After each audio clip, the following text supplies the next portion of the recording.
स्त्री, जितने पूरे विश्व में लोग कथा श्रवण कर रहे हैं, देश विदेश में बैठकर भक्त इस पवित्र प्रांगण में बैठकर कथा श्रवण कर रहे हैं, वो अपने भीतर एक उतारिएगा। पुरुष और स्त्री में एक अंतर है। पुरुष जब भगवान के मंदिर में जल चढ़ाता है, जल अगर चढ़ा रहा है तो वह अपने माता पिता, अपने नाना नानी को पार लगाता, दादा दादी को पार लगाता। पर शंकर के मंदिर में अगर कोई स्त्री, कोई नारी, कोई लड़की, कोई कन्या, कोई बेटी, कोई माँ, कोई वृद्ध भी अगर शंकर के मंदिर में एक लोटा जल चढ़ा रही है तो वो अपना मायका और अपना ससुराल दोनों की 71 पीढ़ी को पार उतार देती है। और कितना सुंदर कहा माता पार्वती जी ने भगवान शंकर से अमरनाथ की गुफा में प्रश्न करते हुए कहा कि पुरुष भगवान की सेवा में लगे, भजन में लगे, मंत्र उच्चारण में लगे तो उसका फल पुरुष को प्राप्त होता है, पर अगर स्त्री, नारी अगर भगवान शंकर की आराधना में लगती है, शिव की भक्ति में लगती है, तो हे भोलेनाथ उसका फल किस किस को मिलता है। शिव महापुराण की कथा कहती है, भगवान शंकर का चरित्र कहता है, पुरुष का करा गया पुण्य पुरुष को प्राप्त होता है, पर केवल भारत की भूमि पर एक नारी एक ऐसी होती है, स्त्री ऐसी होती है जिसने अगर सोमवार का व्रत कर लिया, मंगलवार का व्रत कर लिया, तीज का व्रत कर लिया, चतुर्थी का व्रत कर लिया, छठ का व्रत कर लिया, पंचमी का व्रत कर लिया, नवरात्रे के व्रत कर लिए, कोई सा व्रत, कोई सी पूजन अगर भारत की भूमि हो, चाहे देश विदेश की नारी हो, अगर कोई स्त्री व्रत करती है तो उसका फल केवल स्त्री अकेली को नहीं मिलता, उसका फल उसके बेटे को, उसकी बेटी को, उसके पति को, उसके ससुर को, उसकी सास को और उसके मायके को, सबको प्राप्त होता है। ये नारी के द्वारा किया गया पुण्य का फल उसके पूरे परिवार को मिलता है, पूरे परिवार। शायद आप लोगों को मालूम है कि नहीं मालूम, हमें ध्यान में नहीं है, करवा चौथ का व्रत किसके लिए होता है? जम के बोलो जरा, इसके लिए करते हो? पति की लंबी उम्र के लिए, ठीक है। और ये पूरी दुनिया जानती है कि करवा चौथ का व्रत पति की लंबी उम्र के लिए होता है। पर कभी मौका मिल जाए तो एक बार गणेश पुराण को पढ़िएगा, और गणेश पुराण में और देवी भागवत में दोनों में स्पष्ट वर्णन आता है कि अगर स्त्री चतुर्थी का व्रत करती है, चाहे वो करवा चौथ हो, चाहे बड़ी चतुर्थी हो, छोटी चतुर्थी हो, किसी भी चतुर्थी का व्रत अगर स्त्री करती है तो उसके पति का तो उम्र बढ़ता ही है, साथ में उसके पुत्र का वैभव भी बढ़ता है, उसके पुत्र का वैभव भी बढ़ता है, उसकी संतान का सुख भी बढ़ता है। तो कोई ये विचार ना करे कि करवा चौथ का व्रत केवल पति के लिए होता है। शिव महापुराण की कथा कहती है कि करवा चौथ का व्रत अगर स्त्री करती है तो पति की तो उम्र बढ़ती है, साथ में उसके बच्चों का वैभव भी बढ़ता है। कोई व्रत अगर स्त्री करती है, नवरात्रे का व्रत कर रही है, नवरात्रे में उपवास रख रही है, उसका फल सबको मिलता है, उसके पूरे घर को प्राप्त हो, पूर्ण घर।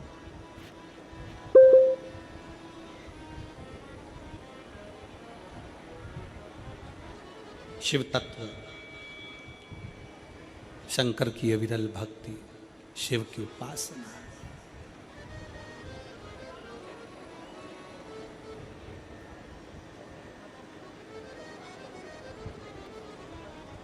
सेवा का क्रम बढ़े।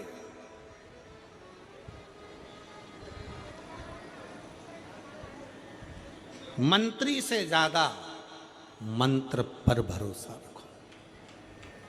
मंत्री से ज्यादा मंत्र पर भरोसा रखो, और संसार से ज्यादा मेरे महाकाल पर भरोसा रखो। मेरे महाकाल वो है अकाल। उन्होंने पूछा, गणेश जी फ्री कब रहते हैं? तो हमने कहा अब ये तुम्हारे ऊपर, हमको तो मालूम भी नहीं, हम तो अपॉइंटमेंट लिए भी नहीं उनसे, तो तुम्हें ज़्यादा स्मरण हो। तो किन आप शंकर जी की कथा करते हो, आपको नहीं मालूम कि गणेश जी कब फ्री रहते हैं? हमने कहा गणेश जी फ्री रहने का केवल एक समय होता है, एक टाइम होता है, एक पल होता है, एक घड़ी होती है कि गणेश जी महाराज हमारे घर में आ गए, गणेश जी की सबसे पहली जो आरती हो, उस आरती के समय पर अगर धूप बत्ती जलाई जाए या गोबरी को जलाकर उसमें गूगल छोड़ी जाए और गूगल छोड़ने के बाद गणेश जी का नाम ध्रुम वर्ण कह दिया जाए, तो गणेश जी को तुम्हारे घर की पूजा स्वीकार करना पड़ती है। बस वो समय हम जानते, हम तो बस उतना जानते हैं कि शिव महापुराण में लिखा और मुद्गल पुराण में लिखा, गणेश पुराण में लिखा, गणेश जी का एक नाम होता है ध्रुम वर्ण। क्या नाम है? ध्रुम वर्ण गणेश जी का एक नाम होता है। जब हम धूप जलाकर और धूप लगाने के बाद में गणेश जी की सबसे पहली आरती करने के पहले अगर हम सबसे पहली आरती गणेश जी की कर रहे हो, अपने घर में स्थापना कर रहे हो, बिठा रहे हो, और तुम चाहते हो कि गणेश जी मेरे घर में आके मेरी पूजा को स्वीकार करें और जो मांगू मेरा गणेश मुझे दे 10 दिन के अंदर, तो पहला नाम लेकर पुकार लेना ध्रुम वर्ण विनायक, बैठो, बस काम हो गया। वो फ्री होकर आता है, वो बैठता है, अलमस्तता में बैठता।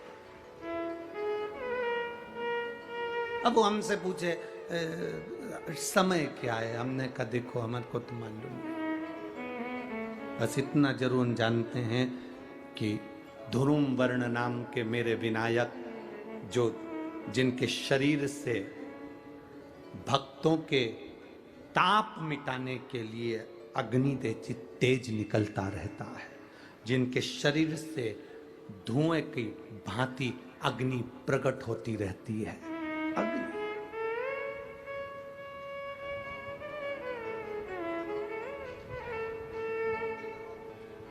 हम तो उनको पहचानते हैं जो दुनिया के ताप मिटाने के लिए प्रगटा,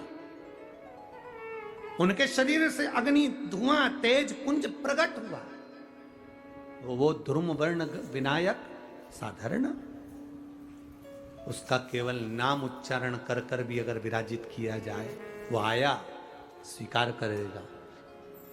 10 आप अभी तक बिठा लेते थे सिद्धि विनायक आओ, मयूरेश्वर आओ, भगवान को बल्लेश्वर पधारो, आपने बुलाया, आया, वो बैठा, वो ऐसा नहीं कि नहीं बैठा, पर हमें समय का भान नहीं हो पाया। हम किस समय पर भगवान को रिझाएं?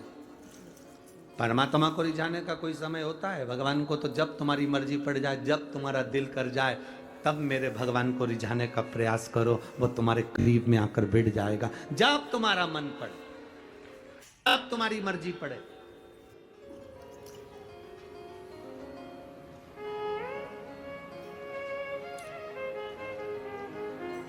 चतुर्थी का व्रत करने वाली जो माताएं होती हैं, जो चतुर्थी का व्रत करती हैं, आज भी चतुर्थी मान्य हो रही होगी, तो चतुर्थी का जो व्रत करने वाली होती हैं, जो चतुर्थी का पूजन करने वाली होती हैं, उनके भीतर का एक भाव होता है कि जैसे ही शाम का समय आए चंद्रदेव का पूजन करें, चंद्र जब प्रकट हो जाए, कलश भर लिया, उसके नीचे आखा दाना रख दिया, चावल गेहूँ जो भी आप रखते हो पूजन के लिए, ऊपर पात्र आदि रख दिया, जलाशय, फिर अपन ने घी का दिया लगाकर पूजन भी कर ली। तो जो चतुर्थी का पूजन करने वाली होती हैं, जो चतुर्थी का नियम व्रत धारण करने वाली होती हैं, बड़ी बड़ी चतुर्थियाँ करती हैं या उसका नियम धारण करती हैं, तो चतुर्थी का जो पूजन करती हैं वो किस चीज़ के लिए होता है? केवल संतान, पुत्र, परिवार, हमारा कुटुंब, हम जिस कुल में हैं, हमारा कुल वैभव की ओर बढ़े, संपदा की ओर बढ़े और उसकी आयु बढ़े,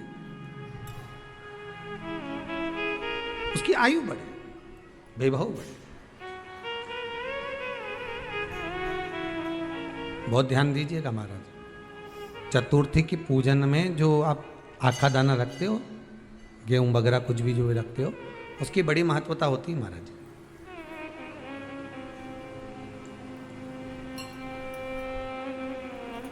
यहां तक कहा गया है, चतुर्थी की कथा तो आप लोग पढ़ते होंगे, जो लोग पढ़ते हैं उनको मालूम होगा। चतुर्थी की कथा में लिखा है, चौथ माता के व्रत में वर्णन किया गया है कि वो आखा दाना जो रखा जाता है, मान लो कोई जरूरी काम होता है तभी आखा दाना को रखा जाता है, संभाल के रखते हैं कि हम इस काम के लिए जा रहे हैं और हमारा ये कार्य सफल होना चाहिए। तो जिसने चतुर्थी का व्रत करा है, जिसने चंद्रदेव का पूजन करा, चतुर्थी का व्रत करा, वो गणेश जी से विनती करके वहां से 2-4 आखा दाना उठा ले, और जो व्यक्ति का काम अटक रहा है अपने ही घर का, पर दूसरे कुल को नहीं देना, अपने ही कुल के अंतर्गत जो काम अटक रहा है उसकी जेब में, उसके पल्लू में उस चीज़ को रख दिया जाए। तो चतुर्थी जो अगली आती है, जैसे आप महीने की करते हो तो महीने की, और आप जैसे करते हो कि 4 अलग बड़ी बड़ी चतुर्थी करते हो तो उसकी बड़ी महत्वता होती है महाराज।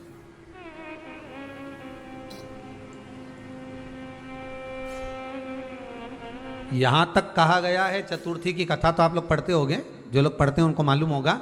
चतुर्थी की कथा में लिखा है, चौथ माता के व्रत में वर्णन किया गया है कि वो आखा दाना जो रखा जाता है, मान लो कोई जरूरी काम होता है तभी आखा दाना को रखा जाता है, संभाल के रखते हैं कि हम इस काम के लिए जा रहे हैं और हमारा ये कार्य सफल होना चाहिए। तो जिसने चतुर्थी का व्रत करा है, जिसने चंद्रदेव का पूजन करा, चतुर्थी का व्रत करा, वो गणेश जी से विनती करके वहां से 2-4 आखा दाना उठा ले, और जो व्यक्ति का काम अटक रहा है अपने ही घर का, पर दूसरे कुल को नहीं देना, अपने ही कुल के अंतर्गत जो काम अटक रहा है उसकी जेब में, उसके पल्लू में उस चीज़ को रख दिया जाए। तो चतुर्थी जो अगली आती है, जैसे आप महीने की करते हो तो महीने की, और आप जैसे करते हो कि 4 अलग बड़ी बड़ी चतुर्थी करते हो तो उसके अनुसार आपका कार्य सिद्ध होता ही है। उस आखे दाने का इतना महत्व होता है क्योंकि चतुर्थी का व्रत करने वाली माता जब व्रत करती है तो स्वयं चतुर्थी की कथा में लिखा हुआ है कि पार्वती जी गणेश जी से चतुर्थी की कथा बचवाती। चतुर्थी की कथा बाची किसने थी? स्वयं गणेश जी महाराज ने। और सुनी किसने थी? माता पार्वती। बाचने वाले गणेश जी थे, सुनने वाली माता पार्वती थी। तो चतुर्थी की कथा जब होती है तो उसको स्वयं गणेश जी बाच रहे हैं, तो व्रत कौन सुन रही है? माता पार्वती। और आपने जो आखा दाना लिया वो गणेश जी के भाव से लिया, गणेश जी से निवेदन करके, विनय करके, प्रार्थना कर कर उसको प्राप्त किया, आपने उसको लिया।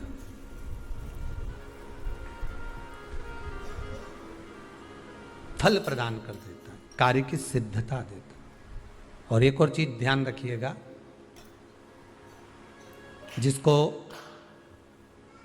पथरी की बीमारी हो या किडनी लीवर में कोई तकलीफ उत्पन्न हो जाती है, डायलिसिस चल रहा हो या डॉक्टर बोल रहे हो कि चेंज करना पड़ेगा, तो उसके पहले कोई सी भी 4 चतुर्थी, कोई सी भी 4 चतुर्थी, सफेद दुर्वा, जब गणेश शिव महापुराण की कथा बाची थी पिछले वर्ष की, शायद हमारे चैनल पर डली होगी, आप जब जाएंगे तो उसमें प्राप्त होगा। तो सफेद दुर्वा, और दुर्वा का भी वर्णन करा था कि दुर्वा कहाँ से उत्पन्न हुई थी, दुबा का भी व्याख्यान वर्णन करा था कि दुबा का महत्व क्या है, इसको अमृत क्यों कहते हैं, उसका भी वर्णन करा गया था कि सारे पेड़ पौधों को काट कर पटक दो, वो सूख जाते हैं, पर दुर्वा को भले काट लिया, 1 साल बाद वापिस ले जाकर डाल दो और पानी के अंदर दुर्वा हरी हो जाती है, अमृत कहते हैं उसको। तो उसमें सफेद दुर्वा, जिसका किडनी लीवर का प्रॉब्लम होता हो, उसको सफेद दुर्वा बालचंद्र का स्मरण कर कर 7 बार घुमाकर वो सफेद दुर्वा सुबह के समय खाली पेट थोड़ी सी दुर्वा का भाग दांतों से चबा चबा कर उसको निगल लेना चाहिए। पथरी होती है तो 15 से 20 दिन में वो बाहर निकल जाती है, किस मार्ग से निकले, यूरिन आदि के माध्यम से वो बाहर हो जाती है। और अगर किडनी लीवर की प्रॉब्लम होती है, डायलिसिस चल रहा होता है, तो उसमें भी आपको सुख की प्राप्ति होती है। हफ्ते में अगर 2 डायलिसिस हो रहे हैं तो हो सकता है बाबा चाहेगा विश्वनाथ तो 1 कर देगा, धीरे धीरे उसको फिर 4 चतुर्थी कर लीजिए। सफेद दुर्वा का स्मरण। सफेद दुर्वा कहाँ मिलती है? तो कहा जहां जलाशय होता है, जहां कुआं हो, बावड़ी हो, तालाब हो, पानी जहां भरा रहता है, उसके नजदीक में सफेद दुर्वा उत्पन्न होती है। सफेद दुर्वा वहां रहती है। सफेद दुर्वा का स्मरण शिव कथा कह रही है। अगला वर्णन किया है भगवान। तो बालचंद्र चतुर्थी का स्मरण करते हुए कहा कि आप जो व्रत कर रहे हो, उस व्रत की पूर्णता में जिस भगवान का भजन कर रहे हो, उस भगवान से पूर्ण फल की कामना हो आपकी।